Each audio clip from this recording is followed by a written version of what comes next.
How is this possible that people can walk up or drive up and shoot a woman that was clearly identified as a mail carrier in broad daylight, and you expect us to continue with business as usual?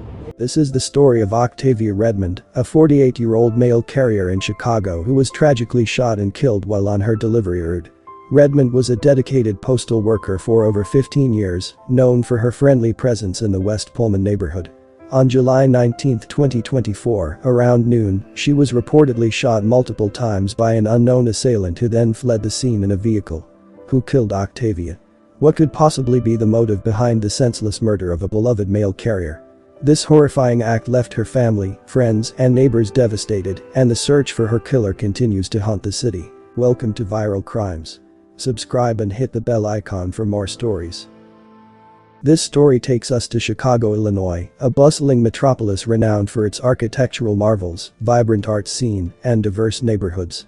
In this very city, a heartbreaking crime unfolded, leaving a lasting impact on the community and those who knew the victim.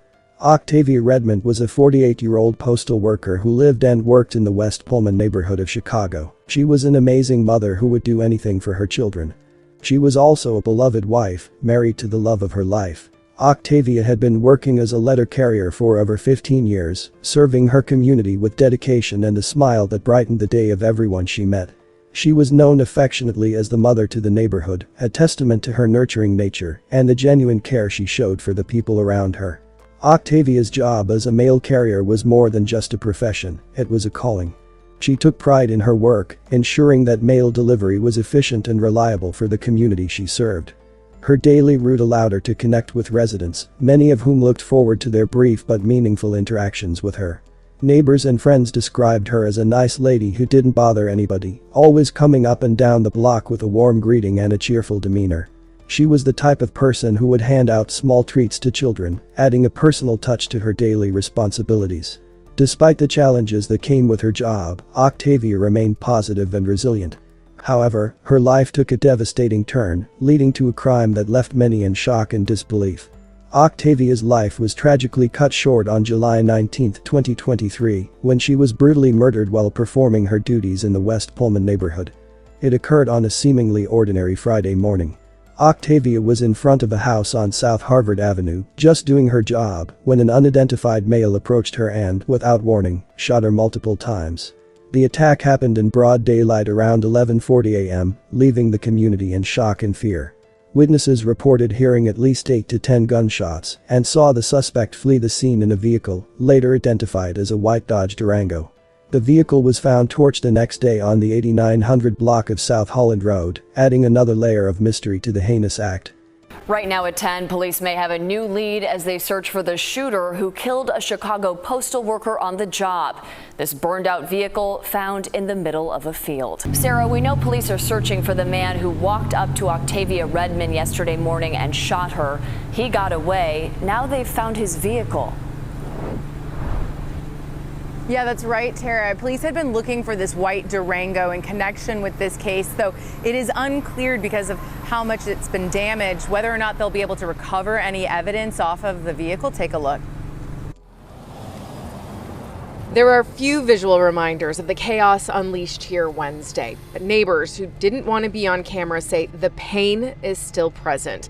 They had just spoken to their letter carrier, 48-year-old Octavia Redmond, popular and well known in the neighborhood, before those same neighbors heard the shots that killed her. Police are still searching for her shooter, but what they have found is this: a white Durango torched and abandoned in the 8900 block of South Holland Avenue. Chicago police and U.S. Postal Service investigators searching the field around it before that car was towed away for processing. The flag at Redmond's Letter Carriers Union lowered for the latest loss after a string of violent attacks. We've been asking for safety measures. We've been asking for help out on the streets. Last week, another mail carrier's armed robbery caught on camera. Earlier this month, back-to-back robberies of USPS trucks. It should not take it to come to this point for us to get what we need while we out here delivering our mail. There are multiple rewards for information out for Redmond's case and for the other attacks. In Redmond's instance, that reward is up to $250,000. At Chicago Police Headquarters, Sarah Maki, CBS News, Chicago. Thank you, Sarah. In the immediate aftermath of the shooting, the neighborhood was plunged into chaos and grief. Neighbors, who had just seen Octavia moments before, were devastated. Kim Sanders, a local worker, expressed her heartbreak, saying, "My heart is shattered because she was a nice lady. She'd just come up and down the block and deliver the mail, didn't bother nobody." Octavia was transported to Christ Hospital, where she was pronounced dead. Her death not only shocked her family and friends, but also left a significant void in the community she had served so diligently. Authorities quickly began their investigation, considering the possibility that Octavia was targeted. Detectives started combing through surveillance footage from various sources, including Ring doorbell cameras, hoping to piece together the events leading up to the shooting. The U.S. Postal Inspection Service also got involved, offering a reward of up to $250,000 for information leading to the arrest and conviction of the perpetrator. Despite these efforts, no immediate arrests were made, and the suspect remained at large, leaving the community in a state of fear and uncertainty. The crime not only highlighted the dangers faced by postal workers, but also sparked a broader conversation about the safety of public servants. The National Association of Letter Carriers mourned Octavia's loss and called for swift legislative action to protect postal workers. NALC President Brian Renfro issued a heartfelt statement emphasizing the need for immediate change and urging Congress to pass the Protect Our Letter Carriers Act. This proposed legislation aimed to deter violent crimes against postal workers and ensure those responsible are held accountable. As the investigation continued, Octavia's story garnered national attention, prompting widespread outrage and calls for justice. A rally was held by postal workers demanding more protection and support from elected leaders. Enough is enough! Enough is enough! Some letter carriers in Chicago say they wonder if they could be next after one of their own was killed on Friday. How is this possible that people can walk up or drive up and shoot a woman that was clearly identified as a mail carrier in broad daylight, and you expect us to continue with business as usual? Members of the local National Organization of Letter Carriers gathered today at their union office 3 days after carrier Octavia Redmond was shot and killed on the job in West Pullman. Chicago police and the U.S. Postal Inspection Service are investigating and following leads on tips they've received. We want to make sure that we do right by Octavia and to get justice for her and her family, her friends, her coworkers, and, her community. Meanwhile, those at the letter carrier's office demand action, or they say they cannot work where they don't feel safe. The union reports more than 140 carriers have been attacked on the job in Chicago in the last 2 years. And though we take pride in our jobs, if we are not safe, you will not get mail. We have to do something. We have to look out for each other because the Postal Service, in my opinion, they're not doing enough to protect us.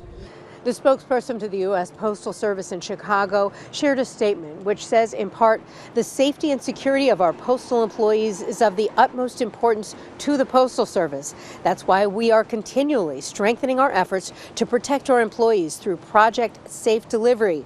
That project launched last year, which notes recent convictions on federal charges. They emphasized the increasing violence against letter carriers and the urgent need for stricter laws and better safety measures. Union members expressed their fear and frustration, stating that they could not continue to work under such dangerous conditions. While the community and postal workers rallied for change, detectives remained focused on solving the case. They meticulously reviewed footage and interviewed potential witnesses, hoping to find any clues that could lead to the suspect's arrest. The U.S. Postal Inspection Service reiterated their commitment to solving the case, stating that investigating the loss of life was their highest priority. Despite the intense investigation and public outcry, the case remains unresolved. The search for Octavia's killer continues, with law enforcement urging anyone with information to come forward. The community holds on to hope for justice, remembering Octavia as a kind-hearted individual who touched many lives. Octavia's personality was a blend of warmth, kindness, and strength. She had a unique ability to make people feel valued and cared for, whether through her work or in her personal interactions. Her family, friends, and neighbors all spoke highly of her, painting a picture of a woman whose life was filled with love and compassion. She was a beloved figure whose presence was a source of comfort and joy for many. Her tragic death serves as a stark reminder of the risks faced by those serving the public and the pressing need for measures to ensure their safety. The impact of Octavia's death on her family and loved ones is immeasurable. Her children now face the future without their mother, a void that can never be filled. My condolences to her friends and family. May you continue to heal and one day find peace. Thanks for watching and I will see you in the next video.